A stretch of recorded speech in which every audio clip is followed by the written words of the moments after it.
S ಭದ್ರ ಸುಭದ್ರ ಈ ಕಾರ್ಯಕ್ರಮಕ್ಕೆ ನಿಮಗೆಲ್ಲ ಮತ್ತೊಮ್ಮೆ ಸ್ವಾಗತ. ನಮ್ಮ ಜೊತೆಗೆ ಭದ್ರ ಚಿತ್ರದ ನಿರ್ದೇಶಕ ಮತ್ತು ನಾಯಕ ನಟ ಇದ್ದಾರೆ. ಸೊ ಈ ಚಿತ್ರದ ನಿರ್ಮಾಪಕರು ಎನ್ ಕುಮಾರ್. ಸೊ ಅವ್ರ ಬಗ್ಗೆ ಏನಾದರೂ ಹೇಳಿ ಬಯಸ್ತೀರಾ? ಕುಮಾರ್ ಸರ್ದು 28ನೇ ಪಿಕ್ಚರ್. 28ನೇ picture. Okay, great. Okay. So and ಅವ್ರದ್ದು ಇನ್ನೊಂದು ಸ್ಪೆಷಲ್ ವಿಷಯ ಏನಂದರೆ ಅವ್ರ ಬ್ಯಾನರಲ್ಲಿ the best film was Alimayya. ಅವ್ರ ಪ್ರೊಡಕ್ಷನಲ್ಲಿ ಅಳಿಮಯ್ಯ ರಿಲೀಸ್ ಆಗಿದ್ದು ವರಮಹಾಲಕ್ಷ್ಮಿ ಹಬ್ಬದ ದಿನ, ಭದ್ರ ರಿಲೀಸ್ ಆಗಿರೋದು ವರಮಹಾಲಕ್ಷ್ಮಿ ಹಬ್ಬದ ದಿನ. ಸೊ ಇದು ಅವ್ರಿಗೆ ಲಕ್ಷ್ಮಿ ತಂದು ಕೊಡ್ತಾ ಇದೆ. ಆ್ಯಂಡ್ ಅವರ ಎನರ್ಜಿ ಇದೆಯಲ್ಲ ಸರ್, ಅದೇ ನಮ್ಮನ್ನು ಇಲ್ಲಿ ತನಕ ಡ್ರೈವ್ ಮಾಡಿರೋದು. ಅವರು ಒಂದು ದಿನ ಒಂದು ಕ್ಷಣ ಕೂಡ ಒಂದು ನಿಮಿಷ ಟೈಮ್ ವೇಸ್ಟ್ ಮಾಡಲ್ಲ. That is the greatest thing I have ever seen. ಅಂದರೆ ಒಂದು ನಿಮಿಷನೂ ಕೆಲಸಕ್ಕೆ ಬಾರದೇ ಇರೋದನ್ನು ಮಾತಾಡೋಲ್ಲ. ಎರಡನೇದು, ಸಿನಿಮಾಗೆ ಏನು ಅದು ನನಗೆ ಕಾಣಿಸುತ್ತಾ, ಯಾವ ಥರ ಬರುತ್ತೆ ಎಕ್ಸ್ಪ್ಲೈನ್ ಮಾಡಿ, ಎಷ್ಟಾದರೂ ಆಗಲಿ I will give it. Okay. And ಕೆಲವ್ರು ಏನಿರ್ತಾರೆ ಪ್ಯಾಷನ್ ಮಾತ್ರ ಇರುತ್ತೆ, ಬಿಸ್ನೆಸ್ ಗೊತ್ತಿರಲ್ಲ. ಕೆಲವ್ರು ಬಿಸ್ನೆಸ್ ಮಾತ್ರ ಗೊತ್ತಿರುತ್ತೆ, ಪ್ಯಾಷನ್ ಇರಲ್ಲ. Correct. He is a man who knows passion. He has passion towards film and is completely business man. This is the greatest thing. ನಾವು ಮಾಡಿರೋ ಒಳ್ಳೆ ಚಿತ್ರ ಅಂದರೆ ಅದನ್ನು ಜನಕ್ಕೆ ಹೇಗೆ ತಲುಪಿಸ್ಬೇಕು ಅನ್ನೋದಿದೆಯಲ್ಲ, ಅದು ಗೊತ್ತಿರೋವಂಥ ನಿರ್ಮಾಪಕ. ಅದಕ್ಕೆ ಇವತ್ತಿಗೆ ಸಿನಿಮಾ ಈ ಥರದೊಂದು ಓಪನಿಂಗ್ ಸಿಕ್ಕಿರೋದು. ಅದೇ ರೀಸನಿಂದನೇ ಇವತ್ತು ಪಿಕ್ಚರ್ ಇಷ್ಟು ಚೆನ್ನಾಗಿದೆ ಅಂತ ಜನ ಹೇಳಿದ್ಮೇಲೆ ಮುಂದಿನ ಏನೇನಿದೆ, ಮುಂದೆ ಏನೇನು ಪ್ರೋಗ್ರಾಮ್ ಮಾಡಬೇಕು, ಹೇಗೆ ಸ್ಕೆಡ್ಯೂಲ್ ಮಾಡಬೇಕು, ಇನ್ನೂ ಪ್ರಮೋಷನ್ಸ್ ಹೇಗೆ ಮಾಡಬೇಕು ಅನ್ನೋದು ಪ್ಲ್ಯಾನ್ ಮಾಡ್ತಾರೆ.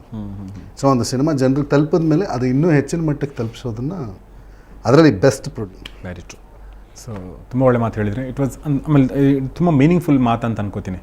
ನೀವು ಹೇಳಿದ್ದೆ ಏನಂದರೆ ಕೆಲವರಿಗೆ ಬಿಸ್ನೆಸ್ ಗೊತ್ತಿರುತ್ತೆ, ಅಂದರೆ ಅವ್ರಿಗೆ ದುಡ್ಡು ಹಾಕಬೇಕು, ದುಡ್ಡು ತೆಗಿಬೇಕು ಅಷ್ಟೇ. ಕೆಲವ್ರಿಗೆ ಪ್ಯಾಷನೇಟ್ ಆಗಿರ್ತಾರೆ, ಬಟ್ ಅವ್ರಿಗೆ ಈ ಟ್ರಿಕ್ಸ್ಗಳು ಗೊತ್ತಿರಲ್ಲ. ಎರಡೂ ಗೊತ್ತಿರೋರಿಗೆ ಇಟ್ಸ್ ತುಂಬ ಅಡ್ವಾಂಟೇಜ್ ಅನ್ಸುತ್ತೆ ನನಗೆ. ಸಿನಿಮಾಗೆ ಅದು ಅಲ್ಟಿಮೇಟ್ಲಿ ತುಂಬ ಬೆನಿಫಿಷಿಯಲ್. ಎಸ್ ಡೆಸಿ, ಕಾರ್ಯಕ್ರಮ ಮುಗಿಸ್ತಾ ಇದ್ದೀವಿ, winding it up. So have done a marvellous job, I think. People are telling like that. So at the end of the day, like, we just want your people out there, just we need your blessings, your love. Go see the movie, and we're happy that you are liking it. Yes. Kannada में करने की और काम करने की आपको you are interested? Yes, that's wonderful. So Prajwal sir, ಹೇಳಿ ತಮ್ಮ ಕೊನೆಯ ಅನಿಸಿಕೆ ಅಭಿಮಾನಿಗಳಿಗೆ, ಜನರಿಗೆ ಸಿನಿಮಾದ ಬಗ್ಗೆ ಅಥವಾ ನಿರ್ಮಾಪಕರ ಬಗ್ಗೆ, ಎನಿಥಿಂಗ್.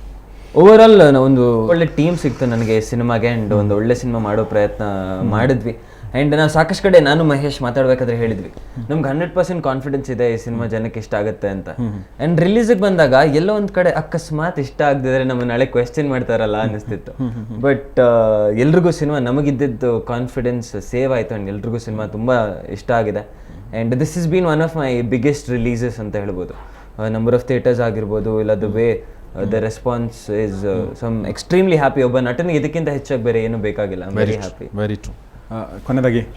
ಕೊನೆಯದಾಗಿ ಏನಂದರೆ, ಇವತ್ತಿಗೆ ಇಷ್ಟೆಲ್ಲ ಒಂದು ಸಪೋರ್ಟ್ ಮೀಡಿಯಾ ಆ್ಯಂಡ್ ಪ್ರೆಸ್ ನಮಗೆ ಕೊಟ್ಟಿರೋದು, ಆ್ಯಕ್ಚುಲಿ ಸಿನಿಮಾ ಇವತ್ತು ಈ ಲೆವೆಲ್ಗೆ ಬಂದಿರೋದು. I want to thank everyone. And the second thing is, ನಮ್ಮ ಟೀಮ್, ಟೋಟಲ್ ಟೀಮ್ ಎಫರ್ಟ್ ಏನಿದೆ ಅದು ಇವತ್ತಿಗೆ ವರ್ಕ್ ಆಗಿದೆ. I want to thank everyone. Thank you very much Mahesh. ನೀವು ನನಗೆ ನಾನು ಈ ಕಾರ್ಯಕ್ರಮ ಆರಂಭ ಹೇಗೆ ಕ್ವಿಕ್ ಸ್ಟಾರ್ಟ್ ಮಾಡಿದ್ರಿ, ನೀವು ರಿಮೇಕ್ ಮಾಡೋದು ಕಷ್ಟ ಅಂತ, ನಾನು ಅಲ್ಲಿಂದನೇ ಮತ್ತೆ ವೈಂಡ್ ಅಪ್ ಮಾಡ್ತಾ ಇದ್ದೀನಿ. ಸೊ ರಿಮೇಕ್ ಮಾಡಿದರೆ ಬಟ್ ಒಳ್ಳೆ ರೆಸ್ಪಾನ್ಸ್ ಸಿಕ್ಕಿದೆ. ಬಟ್ ಇನ್ನು ಮುಂದೆ ಆದಷ್ಟು ಸಮಯಗಳನ್ನ ಮಾಡಿ ಈ ಚಿತ್ರಕ್ಕೆ ಸಿಕ್ಕಿರುವಂಥ ರೆಸ್ಪಾನ್ಸು, ಇದಕ್ಕಿಂತ ಒಳ್ಳೆ ರೆಸ್ಪಾನ್ಸ್ ನಿಮ್ಮ ಎಲ್ಲ ಚಿತ್ರಗಳು ಸಿಗಲಿ ಅಂತ ಹಾರೈಸ್ತೀನಿ. ಥ್ಯಾಂಕ್ ಯು ವೆರಿ ಮಚ್ ಇಲ್ಲಿ ಬಂದು ಮಾತಾಡೋದಕ್ಕೆ. Thank you sir. Thank you ಡೆಸಿ. Thanks a lot. ನಿಮಗೂ ಕೂಡ ಆಲ್ ದ ಬೆಸ್ಟ್ ನಿಮಗೆ. Prajwal, thank you very much. Thanks a lot. ಇದು ಭದ್ರಾ ಚಿತ್ರದ ಕುರಿತ ವಿಶೇಷ ಕಾರ್ಯಕ್ರಮ. ನಿಮಗೆ ಇಷ್ಟ ಆಗಿದೆ ಅಂತ ಭಾವಿಸ್ತೀನಿ. ಚಿತ್ರ ಕೂಡ ನಿಮಗೆ ಇಷ್ಟ ಆಗ್ತಾ ಇದೆ ಮತ್ತು ಆಗುತ್ತೆ ಅಂತ ಒಂದು ಹಾರೈಕೆಯೊಂದಿಗೆ ಈ ಕಾರ್ಯಕ್ರಮ ಮುಗಿಸ್ತಾ ಇದ್ದೀನಿ. ಕ್ಷಣದ ಸುದ್ದಿಗಾಗಿ ನೋಡ್ತಾರೆ ಸುವರ್ಣ ನ್ಯೂಸ್ 24/7.